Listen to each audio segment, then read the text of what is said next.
My stepsister stole my fiancé, and my father ordered me to forgive them. Years later, he arrived crying after his own wife betrayed him. I looked at him and said, "Give them your blessing." I had imagined saying those words for years. In my imagination, my father always understood immediately. His expression changed. He remembered what he had done to me, and somehow that moment repaired something. But when it finally happened, there was no satisfaction in it. He was sitting on the edge of my couch with rainwater dripping from his jacket. His eyes were swollen, and his hands would not stop shaking. He kept saying he could not believe his wife had betrayed him. I could believe it. What I could not believe was that he had come to me for comfort. To explain why, I have to go back to the afternoon I found my fiancé with my stepsister. Adrian and I had been together since our final year of high school. We survived graduation, demanding class schedules, money problems, family pressure, and the uncertainty of becoming adults before either of us understood what adulthood was supposed to look like. He proposed during our second year of college. There was no photographer and no expensive dinner. We were sitting near a lake after sharing a cheap picnic when he reached into his jacket and pulled out a small ring. His hands were trembling. "I don't have everything figured out," he said. "But I know I want you beside me while I do." I started crying before he finished asking. We agreed to wait until after graduation to marry. We wanted stable incomes, some savings, and a place of our own before planning the ceremony. I thought waiting proved how serious we were. I believed we were building something carefully. I did not know Adrian was already destroying it behind my back. It happened during a semester break. He had ignored my calls all morning, which was unusual. Adrian normally replied quickly, even if it was only to say he was busy. By noon, I had convinced myself something might be wrong. He had given me a key to his place after we became engaged. I had used it dozens of times, so letting myself inside felt normal. The silence downstairs did not. I called his name. No answer. Then I heard laughter from upstairs. A woman's laughter. I recognized it immediately. Savannah. My stepsister. For several seconds, I stood at the bottom of the stairs gripping the key so tightly it hurt. My mind searched for innocent explanations. Maybe she had stopped by to ask him something. Maybe other people were there. Maybe I had misunderstood what I heard. Then she laughed again, followed by Adrian's voice. Something inside me went cold. I climbed the stairs. The bedroom door was partly open. I pushed it wider and found them together. They moved apart quickly, but not quickly enough. Adrian stared at me as though I had entered the wrong house. Savannah pulled the blanket around herself. Neither of them spoke. I looked at Adrian. He was wearing the shirt I had given him for his birthday. That small detail stayed with me more clearly than anything else in the room. "Haley," he finally said. My name sounded wrong in his mouth. I looked at Savannah. She seemed embarrassed, but she did not seem sorry. "How long?" I asked. Adrian stepped toward me. "Please let me explain." "How long?" "It wasn't supposed to happen." "That isn't an answer." Savannah shifted against the headboard. "You're making this worse." I turned toward her. "I'm making this worse?" She looked away. Adrian dragged both hands over his face. "A few months." The room seemed to tilt. For months, he had kissed me, discussed our wedding, and planned our future while secretly seeing my stepsister. For months, Savannah had sat across from me during family dinners and acted as though nothing had changed. I pulled the engagement ring from my finger. My hands shook so badly that I dropped it. The ring hit the floor and rolled beneath the dresser. Adrian moved as if he intended to retrieve it. "Don't." He stopped. "Haley, I never wanted you to find out like this." "What way did you want me to find out?" He had no answer. Savannah finally looked at me. "You and Adrian haven't been happy for a long time. You don't get to tell me whether I was happy." He talked to me because he felt trapped. Trapped? Adrian stepped between us. "Everyone needs to calm down." That sentence broke whatever control I had left. I demanded to know when they had decided lying to me was easier than telling me the truth. Adrian kept insisting he had never meant to hurt me. Savannah said feelings were complicated. Then she said something I never forgot.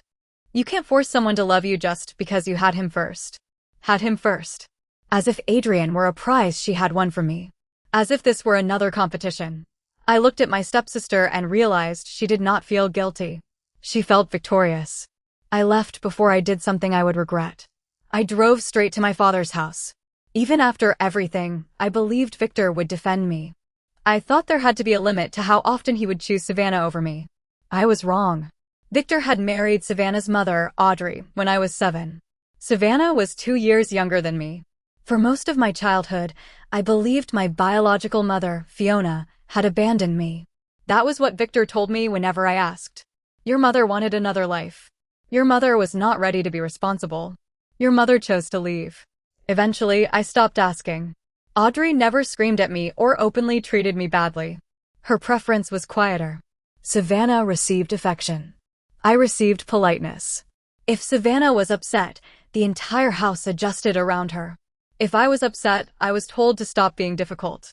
Savannah loved attention and knew how to attract it. She was confident, fashionable, and good at making adults laugh. Victor loved whatever made him look successful. When people admired Savannah, he stood beside her as if their approval belonged partly to him. I was quieter. I liked running, reading, and school competitions. I was not shy, but I never learned how to perform for a room. Most of my achievements happened without an audience, so Victor rarely noticed them. The exception came when I was accepted into a competitive university program. For once, he organized a party for me. He told every relative who arrived that I was the first person in the family to accomplish something like it. For one evening, I was no longer invisible. Savannah spent most of the party in her room. Later, she accused me of acting superior. I should have recognized the pattern. Whenever something belonged to me, Savannah needed to prove she could take it. But when I reached Victor's house after finding her with Adrian, I was not thinking about our childhood. I was crying too hard to breathe properly. Victor sat at the kitchen table. Audrey stood near the counter with her arms folded. Neither of them looked surprised. That was when I realized they already knew. You knew? I asked. Victor sighed. Adrian came to us several weeks ago. He came to you? He wanted advice. He was having an affair with Savannah, and he came to you for advice? Audrey finally spoke. They developed feelings for each other. We did not encourage it. But you didn't tell me. It wasn't our place. I stared at her. You are my family. Whose place was it? Victor leaned forward. Shouting is not going to solve anything. I just found my fiancé with Savannah. I understand that you're hurt. No, you don't. He told me Adrian and Savannah intended to stay together. He said their feelings were serious. He said ending my engagement was better than forcing a marriage that would eventually fail. Part of that might have been true. But he spoke as though months of deception were an inconvenient detail I should ignore. They lied to me, I said. People make mistakes. This was not one mistake. Haley, you cannot spend the rest of your life punishing them because Adrian fell in love with someone else. I felt something cold settle inside me. Of course that's what you think. Victor's eyes narrowed. What is that supposed to mean? You cheated on Mom with Audrey. The room went silent. Audrey dropped her arms. Victor stood. Do not bring up things you know nothing about. I know you were married. Audrey was married. You started seeing each other before either marriage ended. That situation was complicated. And this one isn't? Enough. No. You're defending them because admitting they did something wrong would mean admitting you did something wrong. Victor's face hardened. He accused me of being disrespectful. I told him respect was difficult when everyone in the room had helped conceal an affair from me. Then he gave me an ultimatum. Adrian and Savannah intended to marry the following year. If I wanted to remain part of the family, I would accept their relationship and attend the wedding without creating trouble.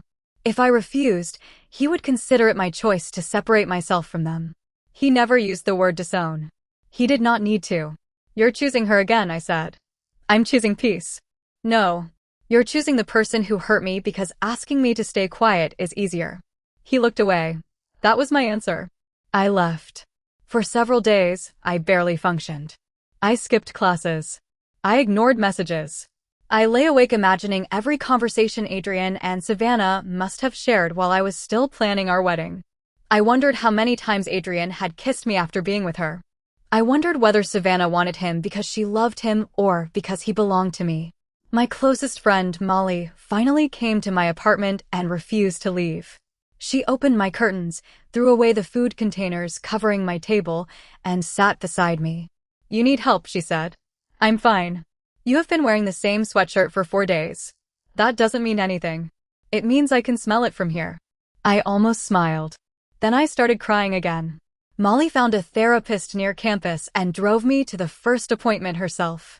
Therapy did not make me forgive anyone, but it helped me understand that Adrian's betrayal was not proof that Savannah was better than me. It was proof that both of them were willing to hurt someone who trusted them. Still, healing was slow. Underneath the grief, I wanted revenge.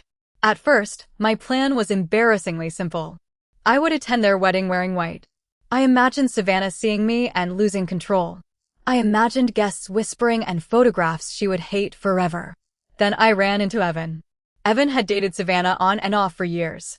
Their relationship ended after he caught her openly flirting with one of his friends, but everyone knew Savannah never fully released people she believed she could still control. I saw him at a coffee shop a few months before the wedding. He recognized me and hesitated before approaching. "Haley?" I looked up. "Evan." He asked whether he could sit. After a few minutes of awkward conversation, he asked how I was doing. I laughed because it was such an impossible question. "You heard about Savannah and Adrian?" I asked. "Everyone heard. Does it bother you?" Evan looked down at his coffee. "I'm more embarrassed that it bothers me." We talked for nearly an hour. For the first time, I spoke with someone who understood Savannah's pattern. Whenever Evan started moving on, she found a reason to contact him. Once she knew she still had influence over him, she lost interest again. "She doesn't always want the person," he said. "Sometimes she just needs to know she can still have them." Before we left, I asked whether he wanted to attend the wedding with me. He stared at me. "As your date? As my guest? Are you trying to start a fire?" "I'm thinking about lighting a very small candle." He laughed. Then he agreed. We established rules. We would not pretend to be in a relationship, interfere with the ceremony, or lie to anyone. We would arrive together, remain close enough to make Savannah uncomfortable, and leave when the evening ended. The week before the wedding, I changed my dress. Instead of white, I bought a fitted red one. I had heard an old rumor that wearing red to a wedding suggested a history with the groom. I doubted most people would understand the reference, but the color was bold enough to guarantee Savannah noticed me. Molly tried to talk me out of the plan.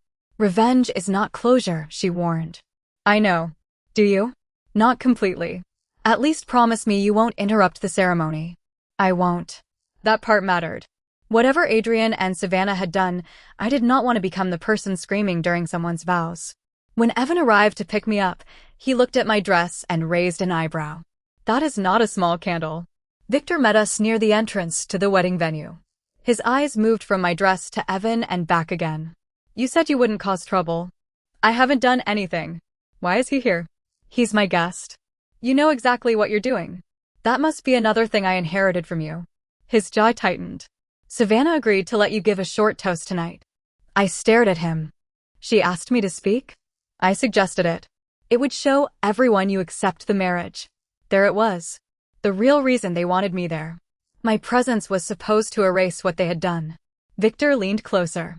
"Say something kind. Keep it brief. Then we can finally put this behind us." I looked past him. Savannah was standing nearby in her wedding dress. She saw Evan. For 1 second, she forgot to control her expression. The color disappeared from her cheeks. Then she recovered and smiled. "Fine," I told Victor. "I'll keep it brief." Savannah approached us. "Evan. I didn't know you were coming." He smiled politely. "Haley invited me." Savannah looked at me. "That was thoughtful." "I'm trying to support the family." Her smile tightened. During the ceremony, I remained quiet. I did not object. I did not cry. I watched Adrian promise loyalty to a woman he had helped betray someone else. When he noticed Evan beside me, he frowned. That gave me less satisfaction than I expected. At the reception, Evan and I followed the plan. We danced, talked closely, and laughed whenever Savannah glanced in our direction. At first, it seemed harmless. Then Savannah began finding excuses to approach our table. She asked Evan whether he still lived in the same apartment. She mentioned a vacation they had taken. She brought up an old joke only the two of them understood. Each time, she watched his reaction carefully. She wanted to know whether she still had access to him. Adrian noticed. By dinner, he was glaring across the room. He had married Savannah after helping her betray me, and now he was spending his wedding reception wondering whether she still wanted someone else. I should have stopped there. Then Savannah approached Evan while I was speaking to another guest. She touched his arm and leaned closer. "I'm glad you came," she said. "I wondered if you still cared." Evan stepped back. "I came for Haley." Savannah's expression changed. "Don't be dramatic." "I'm not." She looked toward me. "This is really about upsetting me, isn't it?" I walked over. "You invited me." "I invited my sister. Not some performance." "You stopped treating me like a sister when you started seeing my fiancé." Savannah glanced around to see whether anyone had heard. "Can you not do this here?" "You approached us." Victor appeared before the argument became louder and reminded me about the toast. By then, I no longer intended to offer the blessing he wanted. When my name was announced, I approached the microphone with a glass in my hand. The room became quiet. Victor gave me a warning look.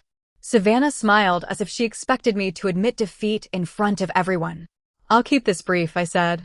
A few people laughed nervously. "I'm grateful I only have one sister. Otherwise, Adrian might have become confused again." The room went silent. Savannah's smile disappeared. Victor started to stand. I continued before he could stop me.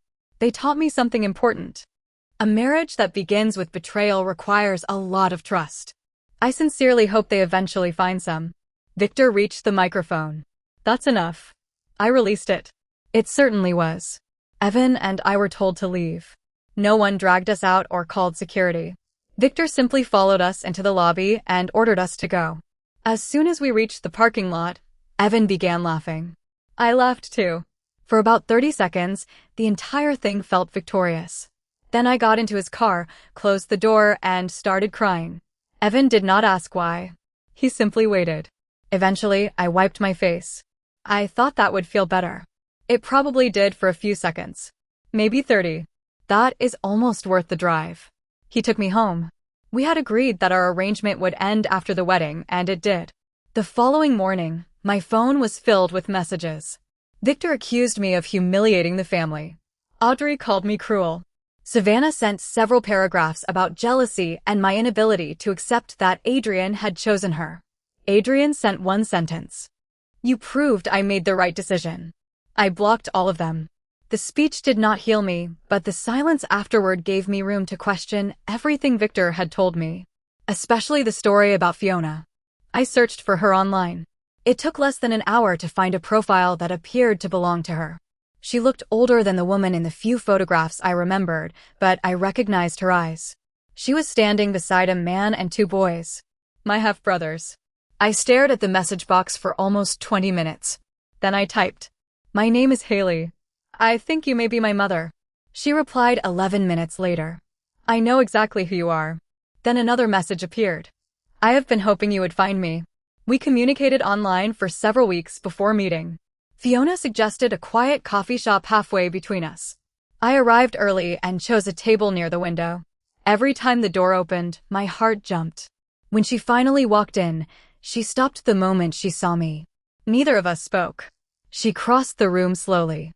"Haley?" I nodded. She covered her mouth. "I'm sorry," she whispered. "I'm so sorry." I had spent most of my life believing she had abandoned me. I had imagined confronting her and demanding answers.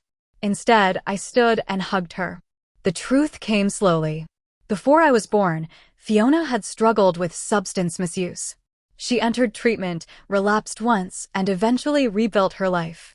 When her marriage to Victor collapsed, he used her history against her. He had more money, stronger legal representation, and relatives willing to describe Fiona as unstable. Victor received primary custody. At first, Fiona was allowed supervised visits. She admitted she missed two during a difficult period. Victor documented every mistake and argued that contact with her was disruptive. Eventually, every attempt to reach me had to go through him. "He said you became upset after every visit," Fiona told me. "He said hearing from me confused you." I don't remember that. I don't think it was true. She had sent letters. I never received them. She had mailed birthday gifts. I never saw them. When I became old enough to use social media, Fiona tried contacting me again. Victor warned her that he would involve his lawyer if she continued. "I should have fought harder," she said. "I know that. Why didn't you contact me after I became an adult?" Fiona looked down. "Because I was afraid you believed him. He told me you wanted nothing to do with me." She had kept her profile public in the hope that I might eventually find her. Then she removed a folder from her bag. Inside were copies of old letters. Some envelopes had been returned unopened. Victor's handwriting appeared across several of them. Return to sender. That was the moment I stopped wondering whether he had misunderstood Fiona. He had lied deliberately. He had rewritten my childhood so completely that I grew up believing my mother had chosen to forget me. Over the following year, I met Fiona's husband, Alan, and my half-brothers, Cole and Jason. Alan never demanded a place in my life. He simply made room. At my first dinner with them, Jason asked whether I liked board games. Before I could answer, Cole said, "Don't play anything involving money. He cheats." "I do not cheat," Jason replied. "I interpret the rules creatively." Fiona laughed, then looked at me as though she was afraid the sound might make me disappear. For the first time, I experienced a family gathering where no one compared me to Savannah. There were birthdays, holidays, and ordinary memories we could never recover, but we began building new ones. 2 years after Savannah's wedding, I met Simon at a university alumni event. He was standing near a table of tiny sandwiches, studying one as if it had personally offended him. I picked one up. "How bad are they?" He looked at me seriously. "I think the bread has given up." I laughed. We spent the next hour talking. Simon had graduated several years before me. He was calm without being dull and confident without needing attention. Most importantly, he did not treat affection like a competition. I told him about Adrian and Savannah several months into our relationship. I expected him to become cautious. Instead, he asked one question. "What do you need from me?" "Nothing. I just don't want you to hear it from someone else." "Then thank you for trusting me." That was all. Nearly 2 years later, Savannah contacted me. Her message said she was pregnant. She claimed becoming a mother had changed her perspective and that she wanted to repair our relationship before the baby arrived. Her apology included several references to both of us making mistakes, as though my wedding speech and her affair with my fiancé belonged in the same category. I did not trust her. Still, part of me wanted to see Victor. Simon told me he would support whatever decision gave me peace. "You don't owe anyone reconciliation," he said. "But avoiding them forever should still be your choice." I agreed to one dinner. Simon came with me. Victor looked older than I remembered. When he hugged me, I almost forgot everything for a few seconds. Then Adrian entered the room, saw Simon, and stopped. "Simon." Simon looked equally surprised. "Adrian." Everyone became quiet. I glanced between them. "You know each other?" Adrian answered first. "He oversees my regional team." Simon frowned. "I moved into that role 3 months ago." Adrian had joined the company after Simon and I began dating. Simon knew I had an unfaithful former fiancé, but I had rarely used Adrian's name. Until that dinner, neither of us knew there was any connection. Before dessert, Victor and Audrey pulled me into the kitchen. Audrey closed the door. "Are you seriously dating Adrian's supervisor?" "Yes." "For how long?" "Almost 2 years." Victor crossed his arms. "You expect us to believe this is a coincidence?" "I didn't know Adrian worked there." "This is another attempt to punish Savannah." I stared at him. "You think I built a 2-year relationship to upset her during one dinner? You have behaved vindicatively before. And Savannah has a history of taking things from me. That never seemed to concern you." Audrey lowered her voice. "Your relationship could damage Adrian's career. Simon's work has nothing to do with me." During dinner, Adrian had already complained that his new management expected more accountability and that he had recently received a warning for missing deadlines. Now his concern made more sense. "You need to consider how this looks," Victor said. "No. You need to stop believing my life is organized around Savannah." I opened the kitchen door. The dinner ended badly. Before I left, Victor asked for my current number. I gave it to him because he claimed he wanted to apologize properly. 2 nights later, my phone rang from an unfamiliar number. I answered. For several seconds, no one spoke. Then I heard Adrian's voice. "Haley." His speech was slightly slurred. "How did you get this number?" "Your father gave it to me." I closed my eyes. "What do you want?" He told me he was unhappy. He said Savannah constantly compared their marriage to the excitement of their affair. Once the secrecy disappeared, so did much of the intensity. They argued about money, attention, and her continued communication with Evan. He also admitted he was already struggling at work before Simon became involved. Then he said seeing me with Simon had made him realize what he had lost. You didn't lose me, I said. What? You gave me away. I was young. So was I. I made a mistake. No, Adrian. You made hundreds of decisions. You lied every time you saw her and every time you came home to me. I still think about you. That sounds like a problem for your therapist. I ended the call and blocked the number. The next morning, I confronted Victor for giving Adrian my number. Victor apologized, but I told him that if he shared my personal information again, I would cut off contact completely. A few days later, Savannah started calling. I did not answer. Then she sent a message saying she needed to speak with Simon because Adrian believed their professional connection threatened his job. I told her not to contact him. She ignored me. Savannah appeared at Simon's office and claimed there was an urgent concern involving one of his employees. Simon agreed to a brief conversation because he believed the matter might be legitimate. Savannah accused me of using his position to intimidate Adrian.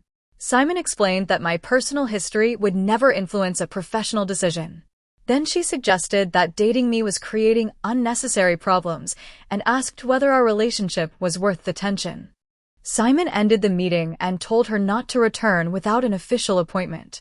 Adrian saw her leaving. By the time he reached Simon's floor, he had convinced himself Savannah was trying to attract Simon the same way she had attracted him years earlier. He confronted her in the lobby, raised his voice, and accused her of trying to destroy his life. When Simon came out of his office, Adrian turned on him. He accused Simon of targeting him because of me. Simon told him to leave. Adrian refused. Security escorted him from the building. Simon reported the incident and disclosed his personal connection to Adrian. He then removed himself from the process completely.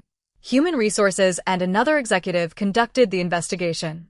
They reviewed witness statements, Adrian's outburst, his earlier warning, and several previous complaints about his conduct.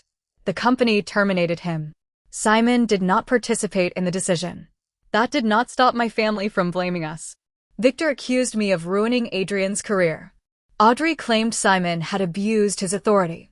Savannah insisted I had planned everything. I stopped trying to explain.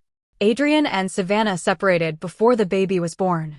After the birth, they attempted to reconcile because they wanted to raise their child together. For a while, everyone acted as though becoming parents had repaired them. It had not. Adrian remained suspicious. Savannah remained resentful. Every disagreement returned to the way their relationship began. Eventually, they separated again and filed for divorce. I felt no satisfaction about that. Their baby was innocent, and I hoped they could eventually become stable parents even if they could not remain a couple. Several months later, Victor arrived at my apartment without warning. It was raining. When I opened the door, he stood in the hallway without an umbrella. His jacket was soaked, and his eyes were swollen. For one terrible second, I thought someone had died. What happened? He walked inside and sat on the edge of my couch. His hands shook. I caught Audrey with Marcus. Marcus was Victor's cousin. They had grown up together, and he had attended almost every major family gathering I could remember. I sat across from Victor. How long? She says several months. He covered his face. I came home early. They were in my house. That was how betrayal sounded when it happened to him. It was no longer complicated or an unfortunate change in feelings. It was a wound. I gave her everything, he said. I watched him cry. Part of me wanted to comfort him. He was still my father.